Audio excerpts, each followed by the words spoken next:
Magandang umaga. Pag-uusapan na po natin itong 10 piso ni Andres Bonifacio. Ayan po, 2 piraso po yan. 150 years po ni Andres Bonifacio. Ayan po.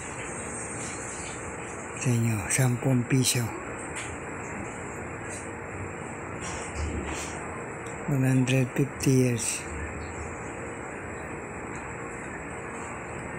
Sa palagay ko po may value na rin ito sa tagal po nito.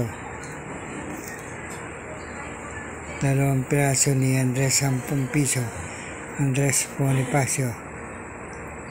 Ayan po. Maliwanag na maliwanag po yan. Niulit ko, 10 pesos ni Andres Bonifacio, 150 years. Ito. Maraming pong salamat sa iyong panonood ng Efren Collection. Sana po huwag kayong mag-isawang manood ng Efren Collection at pag tinulungan yung Efren Collection, marami kayong matutulungan. Thank you very much po uli. Inulit ko, 10 pesos ni Andres Bonifacio, 150 years.